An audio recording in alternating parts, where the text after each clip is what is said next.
on Dynamics of Machinery, Unit number 6, Introduction to Noise. So, in this presentation, we are going to talk about the noise measurement instruments. So, a sound level meter consists of basically of a microphone and an electronic circuit, including an attenuator, amplifier, weighing network, or filters, and a display unit. So these are the major components of that particular sound meter. So basically microphone is required. Okay, now whatever signal will be taken from the microphone, it will be passed through an electronic circuit which will attenuate that signal, okay, amplify the signal, okay, and it will apply the weighing network. The considered filters are being applied, and then the reading will be displayed in the display unit. So the microphone converts this sound signal to an equivalent electrical signal, and the signal is passed through the weighing network, which provides a conversion and gives the sound pressure level in decibel. So in general, the sound field are of two types: the near field and the far field. So near field means from the source of sound or the noise generated, okay, within the few wavelength of that range is nothing but called as the near field. Okay, so from where the source has been generated, from here at a very lower or within a few wavelengths of sound source, whatever the region is they are falling, that is called as near field. And the far field means the field away from that. So far field is nothing but when the SPL changes as per the inverse square law, means when the sound pressure level will change as per the inverse square law, that field is called as a far field. So this is near field, then there is a far field, and reverberant field is that where there will be a constant sound pressure level. So after that there is a reverberant field, and it is generally suitable for sound pressure level where it will be a constant sound pressure level be observed. So the equipments which are used in the measurement of noise levels are having different kinds of specifications depending upon their area of use. So there is a sound level meter of type 0 which is generally preferred for laboratory reference standard. Type 1 is preferred for lab use and field use in specified control environment, while type 2 sound level meter is used in general field use, okay, and type 3 is used for noise survey. So impulse meters are there which are used for the measurement of impulse noise levels, that is hammer blows, punch press, strokes. There it is used, impulse meters, because mostly impulses are being generated by the hammer blows and punch press machines. Then frequency analyzers are there. So these are used for detailed design and engineering purpose using a set of filters. And there are some graphic recorders which are attached to the sound level meter. So whatever the sound level meter you are having, it will be attached to this. Means graphic recorder will be an additional equipment which will be attached to that sound level meter, and it plots the SPL as a function of time on a moving paper chart. So we will generate this SPL chart over that particular paper. Then noise dosimeters are there. They are used to find out the noise levels in a working environment, and they are attached to the worker. While the calibrators are for checking the accuracy of the sound level meters. Now these are the some standards or the BIS code books on noise pollution. So these are some BIS codes are listed out over here. Like suppose if you see the IS 4954 1968. So this is the noise abatement in town planning recommendations. Now this IS code is for noise emitted by moving road vehicles for the measurement. This IS code 10399, this is for noise emitted by stationary road vehicles, methods of measurement of that is specified over there. Then this is IS code for airborne noise emitted by rotating electrical machinery and its method of measurement. Then this standard is for noise emitted by machines, methods of measurement. Then this standard is for noise reduction in industrial buildings and their code of practice. Then this is for sound insulation of non-industrial buildings and their code of practice, and these are for ear protectors. So Bureau of Indian Standard (BIS) has published several code books for sampling and analysis of the noise pollution and guidelines for control of noise pollution from domestic and industrial sources. So with the help of these standards, actually we will come to know how we can collect the sample of a sound and how we are going to follow the procedure, and then we are just going to check whether the available standards are matching with our environment or not, and according to that we are going to follow the guidelines to study this. So I will just discuss about the various sources of noise. So the sources of noise may be in case of domestic purpose, if you consider, so it is movement of utensils, then cutting and peeling of fruits, vegetables will also going to cause certain sound or the noise.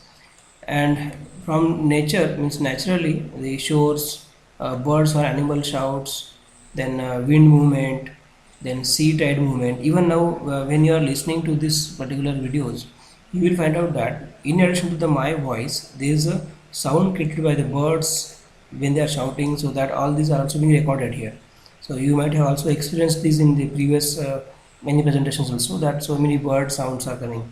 So that is natural sounds, so we do not have control over that. So that is nothing but a noise for us, because you are interested in listening my voice, but in any other additional sources which are producing noise, and that we also get added to this particular presentation. So waterfalls and all these things are there, so that is going to produce the noise.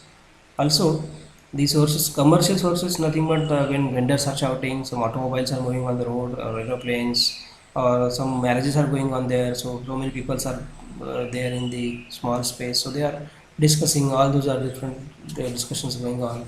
So all these will introduce the lot of noise. So you are doing certain work in laboratories, there are some machineries in workshops, so that are producing the noise. In industrial case, so there are so many generator sets, boilers, they are working over there, plant operations, trolley movements, transport vehicles, pumps, motors, so many different components which are going to cause the noise. So for every place there are some standard guidelines that there should not be more noise being generated by a particular device.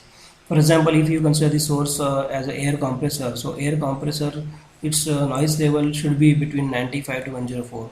If it is more than that, definitely it means that air compressor needs some maintenance, because it is producing more noise. Even a diesel generator should not produce more noise than 95 decibel. Lathe machine can produce up to 87 decibel. Milling machine 112. Oxy-acetylene cutting, if you are doing, it will be 96. So like these different values are provided here for different kind of components. Like here trucks, so trucks will be producing a noise level of 90 to 100, that is okay. But if it is producing more than that, that means it is a problem over there. Okay, so in general, when so many sources are acting over there, and there will be addition of all those different noise levels, so total noise level will be very high. So emission of noise levels in a particular environment, if you have to calculate, so it will be calculated with the help of this particular diagram. You can understand this is nothing but the percent of the time for which that particular thing will be exposed. Like this is the time percentage on the y-axis, and this is the noise level, okay, on the x-axis. So the sound levels exceeding 10%, 50% and 90% of the total time intervals during a particular period are designated as L10, L50 and L90 respectively.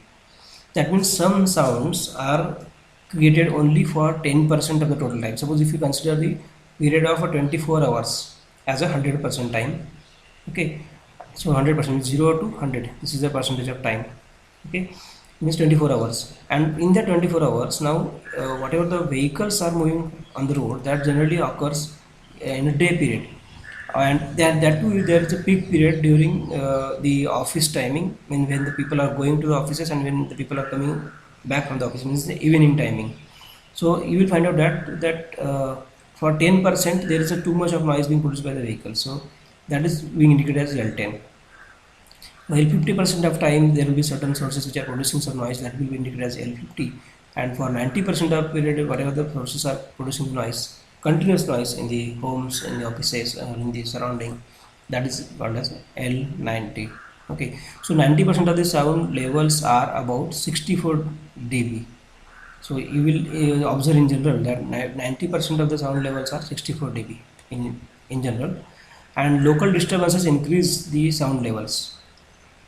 So local disturbances, that may be L10, okay, so for 10% of time to 76 decibel. So that L10 may be causing, means 10% maybe, or 70% decibel of sound will be occurring over there, okay, and L90 represents the background noise level. So this will always be present in L90. So throughout the total time, this whatever the background noise is there, that is called as a L90. So here you will find out that this graph shows you that for 90% of time the sound level which is there, which is very less, okay, and for 50% of it, so it is specified here that 90% of sound levels are about 64 decibel. So that is what is here, around 64 decibel here, and this is for 50%, there is some higher value, maybe 76, so around 70, and for 10% only, means only for 10% the sound level may be 76 decibel. So this is what is the way that variation of the sound pressure level and the time, overall time. Okay, now we have to find out the effect of all these different parameters, L10, L50 and L90. So the equivalent noise levels, means L equivalent we will write here, can also be calculated as L equivalent equal to L50 plus L10 minus L90 bracket square divided by 60. So this is what is called as the equivalent noise level. Then there is one more term, that is noise climate. So it is indicated by NC. So it is the range over which the sound levels are fluctuating in an interval of time. That means the L10 minus L90 is called as a noise climate. Okay, this is the range which is going to fluctuate over an interval of time. So now we will see what is the impact of noise. So definitely this noise is not desirable, so it is going to cause annoyance to us. So it creates annoyance to the receptors, to whoever is been receiving that, it is going to cause the annoyance to the receptors due to the sound level fluctuations. And the aperiodic sound, due to its irregular occurrences, causes displeasure to hearing and cause annoyance. Okay. At the same time, there will be certain psychological effect of this sound. So the psychological features like breathing amplitude, then blood pressure, then heartbeat rate, pulse rate, blood cholesterol. So all these are getting affected due to noise. So if you are working in the environment where too much of noise is there continuously, and definitely in that case it will be affecting your blood pressure, your heartbeat rate, your pulse rate will get affected. At the same time, the loss of hearing is going to also occur, because long exposure to high sound levels, it will definitely cause the loss of hearing. So this is the most unnoticed but has an adverse impact on the hearing function. And one should note that once your ear has damaged, it cannot be repaired. There is no solution available for the repair of the ears. Once it is damaged, then it is damaged, or otherwise you have to use different additional instruments with your ears to listen to the sound. And therefore it is always better to take care that you should not expose your ears to a very large amplitude of the sound. Other impact of this is about the human performance. So definitely human performance will also get affected. The working performance of our workers or the humans will be affected, as they will be losing their concentration. So if there is a very peace environment, if it is there, so you can concentrate properly and you can do the work. At the same time, if there is too much of noise, if it is there in the surrounding, and if you are being asked to do the study, so definitely you cannot study when there are so many people are working around you and they are making noise, and there's some TV is on and some music is going on, and in that kind of environment when there is so much of noise is there, definitely your performance will get degraded, or you cannot work for more time in such kind of environment. At the same time, there is effect over the nervous system. So it causes pain, ringing in the ears. So a kind of sound you will get in your ears continuously if it is getting damaged. So feeling of tiredness. So definitely you will be feeling tired quite early if you are exposed to noise continuously. So thereby affecting the functioning of the human system. So definitely, once your nervous system got disturbed, you are completely disturbed. At the same time, it is going to cause the sleeplessness. So it affects the sleeping, thereby inducing the people to become